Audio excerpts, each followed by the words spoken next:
Hello and welcome back to another episode of Sexology Podcast. I am so excited and honored to welcome my friend and one of my wonderful colleagues, Melissa Dumas. Melissa, welcome to our show. Awesome. Thank you so much for having me, Nazanin. It's awesome to be here and to have this conversation with you today. Getting in the mood is challenging for a quickie. Like even your body getting ready can be challenging. So what are some of the tips that you have for the moms that they only have 10 minutes and they want to be able to get in the mood? Right. Great question. And I want to start with going back to a statement that you've made, and you've made it twice now, which is redefining your definition of what sex is. Because, like you said earlier, we commonly go to, oh, that means penetration. Oh, that means one of us or both of us has to orgasm.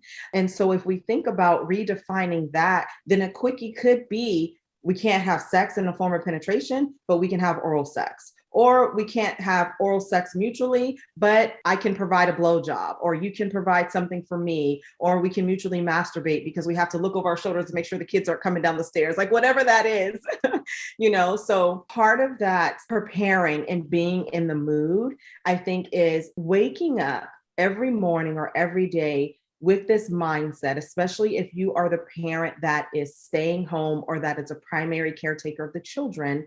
And even if you're not, even if you're the breadwinner that's going out into the rest of the world and working, because we know that can be stressful too. When you wake up, being intentional about savoring some part of you mentally, emotionally, physically, that you can save for yourself and that you can save for your partner. So ultimately, not starting your day with this attitude of giving all of yourself away. I'm a big fan of, especially for clients who are good about neglecting themselves, good about putting themselves on the back of the self-priority bus.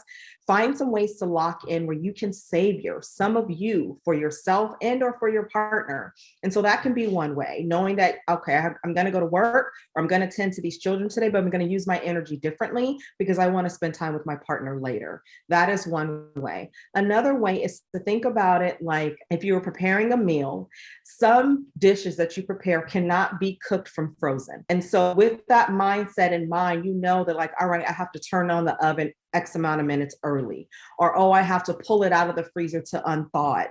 Knowing your partner well enough, what does it take to unthaw them? And are there some things that I can be doing throughout the day to turn on the oven or preheat the oven before I'm ready to bake? What are some things that I can do throughout the day to start unthawing that frozenness to prepare for later? And that can be by speaking their love language throughout the day. That could be by flirting throughout the day. That could be by communicating or dropping hints like, hey, babe, we haven't made love in a while. I'm hoping that tonight that we can do that. So then maybe your partner will hear that as, okay, let me prepare myself for later. I think that's such a great analogy of kind of comparing it with cooking the meal. And sometimes people think about foreplay, okay, we have to touch each other's genital and we cannot do that in front of the children.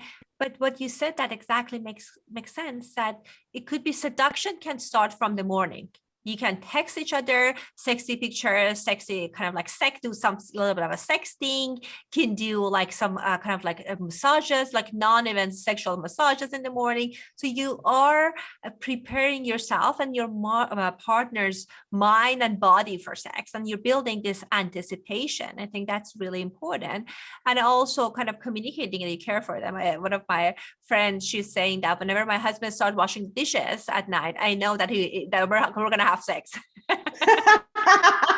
Look, cleaning can be a foreplay too. Right, like doing chores can be a foreplay. And I think one other piece of it, I know we're laughing about it, but if you're helping your partner to have less on their kind of mind and less pressure, so they have more physical ability to show up for you. And of course, that's not going to be like only reason that you're doing it, but it can help if you feel less exhausted. So I think that could be part of it. And the other part is kind of like foreplay can start alone. I work with lots of moms that they say like my husband is not good with kind of like sending sexting, or their love language is not through kind of like writing things for me or sending visual things. But you can start listening to maybe some steamy erotica podcast yourself, or you can start like reading your favorite kind of like a book that it turns you on. You're watching your series that is really steamy and exciting in the morning. So you can have your own ritual, whether your partner is going to be able to be part of it or not. And I always have this conversation in front of the other partner in the couple session, and the other partner would love it. They say like, yes, I would be happy to contribute, and yes, please start on your own. Yes, yes, absolutely. And I love the idea of listening to music, which prompts me to think of other ways to engage our senses. So that could be, if you're home, if lighting candles is your thing, then having the candles lit and preparing the scene before your partner even arrives can be one way of getting yourself into the mood. And then the other thing too is, in your thoughts, you can start dreaming or fantasizing or thinking about the things that you want your partner to do with you, or that you want to do with your partner. That is another way to start setting the tone and getting yourself into the mood. So all those are absolutely beautiful examples and ways that we can unthaw ourselves, before we are ready to cook.